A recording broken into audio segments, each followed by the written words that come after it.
Hi everyone, my name is Sarah Foxworth and I am in the Human Services Bachelor's Program here at Indian River State College. This is a presentation for the Addictions Family Counseling class with Professor Valerie Richards Grant. I chose to do my presentation for this project on the movie Gracie's Choice. Gracie's Choice is a chicken soup for the soul movie. It's actually, you can view it in full. It's about an hour and a half on YouTube. Gracie's Choice was an absolutely heart-wrenching story about the true story of a teenager named Gracie Thompson. Gracie was forced to take on responsibilities of caring for her numerous younger siblings when her mother faces continual drug use and alcohol addiction, and she struggles with her parental duties really their entire lives, leaving Gracie to take on the role of caregiver and mother. Throughout the movie, Gracie juggles the responsibilities of high school, work, parenting, dating. Gracie decides to try and pursue legal action to gain custody of her younger siblings, which leads to a court battle against her mother and ultimately with the child welfare system actually on her side. Gracie really struggles through the movie to keep her family together and to provide them with a safe and loving environment. Gracie ultimately becomes emancipated. Then she becomes a temporary foster parent and parenting her younger 3 half-brothers.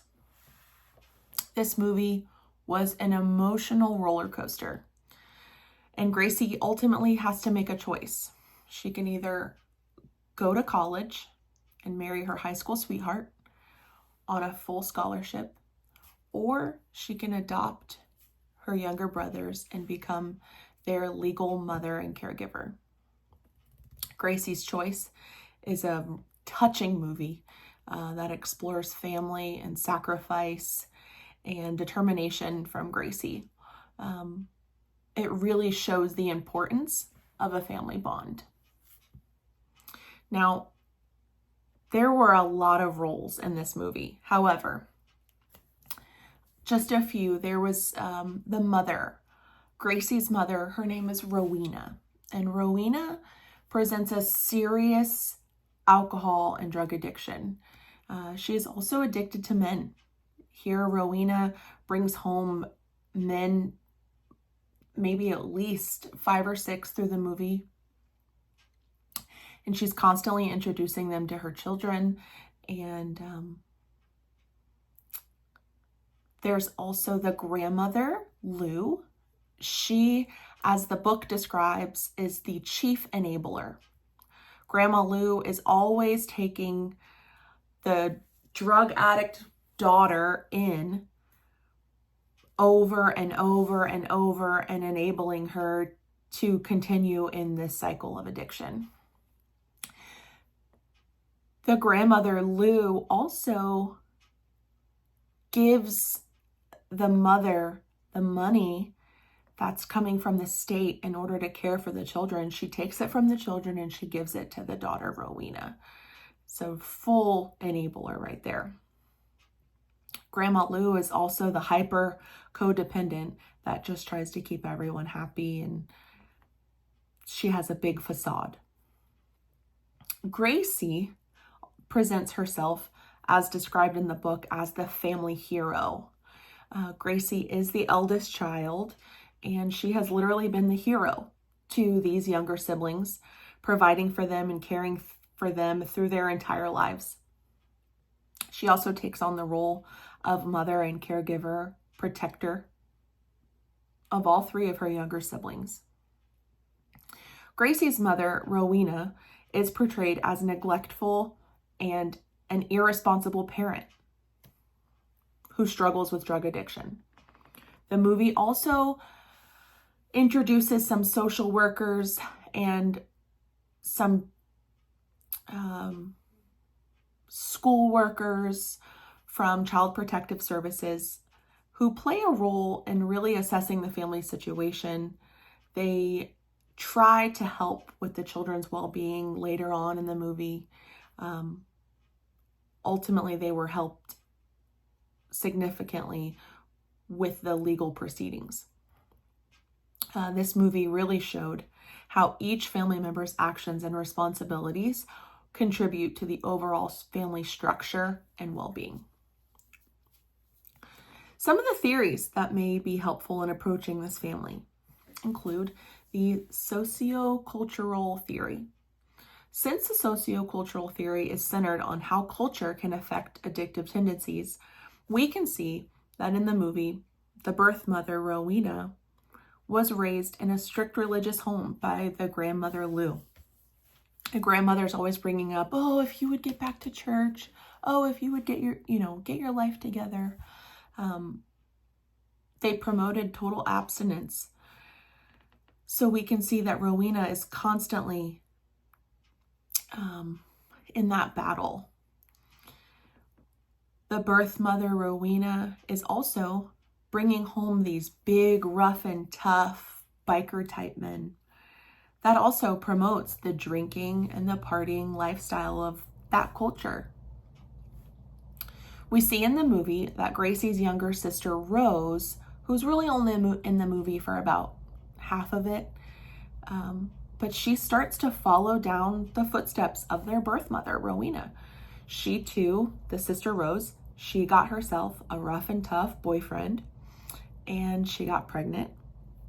She then dropped out of high school, and she moved off to live with him and kind of left the family, which is really what the mother did. This is very significant in the sociocultural theory. We can also see that the social learning theory would be helpful in approaching this family because, as stated in the text, they will choose their actions that best fits one's needs. Throughout the movie, Gracie is gleaning from others, and she is doing her absolute best to see how she can raise these boys to the best of their family's needs. Gracie is essentially giving her whole life to help and to raise them. Assessments. There weren't any assessments shown in the movie that I could pick up. However, this family is in need of some serious therapeutic assessments. The first thing we need to do for this family is some good assessment interviews. In my opinion, I think that this would really get them off to a really good start because assessment is also treatment. As stated in the book, this will help understanding the addiction dynamics within the family system. We can confront the addicted family member within the family system, gaining insight related to others' interactions. We can promote healthy, systems-oriented changes. If this was to happen, the family would truly be able to see all of the dysfunctions involved.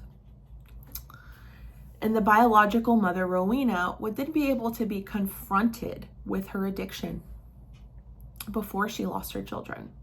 She lost her children towards the end of the movie, but she really wasn't present. She wasn't involved in their life. Gracie took care of them ever since they were little. She changed their diapers. She worked. She really took care of them.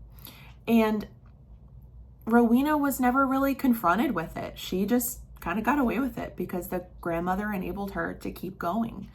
And these poor kids lived out of their car. They lived with abusive men. Even in the movie, it portrays how a man tried to come on to Gracie, the mother's boyfriend, and tried to have sex with her, and it was not a good situation. These kids were constantly put in life or death situations, and they were running from police, and the mom just gets away with it. So in using this assessment, Rowena would be able to be confronted with the things that she's done. Here, we would also be able to confront the grandmother, Lou, about enabling her daughter, Rowena, and the codependencies. This family needs serious substance abuse assessments. Rowena needs some serious assessments. The children all need trauma and PTSD assessments, mental health assessments, and even DCF assessments. But they needed this early on in the movie. They needed this before things completely spiraled out of control and the mother went to jail and she lost her children. I believe this would have been really helpful in trying to restore the family. These children have been through so much in their lives at this young age. They needed intervention and counseling. They further need counseling to get them back on the right track so that they can break those generational cycles, talk about the things that they've been through, and how to work through them in the future. The models, some potential models could be used with this family are the sequential assessment and treatment model. Here we can use as an intervention and sit Rowena down and explain to her what she's doing to the family and how severely she's affecting them. We could also use the extended family systems counseling. Here we could try to take a look back at multiple generations and use triangulation to allow the siblings and the members of the families to get their feelings out, to talk to Rowena and use some effective communication. Could also use some cognitive behavior therapy. They could use CBT to try to work with Rowena to identify some of her negative thought patterns. Really try to help with the behaviors that first led her to her substance abuse. This can really help her develop healthier coping strategies instead of drinking and using drugs. Can also use some motivational interviewing with Rowena. It can engage her in conversations about substance use, using her motivations to help her change. Try to set her up with some sobriety goals. I believe this could really fire her up about getting sober and keeping her family together. A few potential barriers. The boys are so young that I don't really know they know the full effect of what's going on. So I think their young age, that would be a barrier. The mother's drunk all the time and she's belligerent, she's irrational, she's irate, she can't take responsibility. So finding a time to be able to work with her and to get her sober, that would be a little challenging. Also, the grandmother, Lou, she is older and she's stuck in her ways, and I believe it would be challenging to get her to change her codependency with her daughter. Also, the family is really poor and they need help getting around before Gracie gets a car. And then once Gracie does get the kids towards the end of the movie, she barely has time to go to school, to go to work, let alone counseling sessions. However, there are so many resources to help this family. First would be the Treasure Coast Foster Closet. In this movie, Gracie was trying to get together all the things she needed to furnish their apartment, to get all of the things checked off the list. But the Treasure Coast Foster Closet here, it's a storage facility, stocked full of beds and clothes and toys. Tons of resources available for free to any foster families like Gracie's. They have a Facebook group with thousands of members and donors. Also, there's the 4Kids Foster Care Agency. As I live in Okeechobee, 4Kids goes from Broward to Palm Beach, Miami, Treasure Coast, Southwest Florida. Last year, they serviced over 9,000 kids. There's also the Hibiscus Children's Center here in Okeechobee. They do in-home counseling services, which would be perfect for Gracie's family. Also, there's the Refuge Ranch, which is a long-term treatment facility for Rowena, the mom. It's here in Okeechobee. It's a nonprofit that states that it is a transition program and it is to develop the skills necessary to maintain self-sufficiency for her and her children. There's also Faith Farm. It's a women's facility in Boynton Beach, very similar to Refuge Ranch.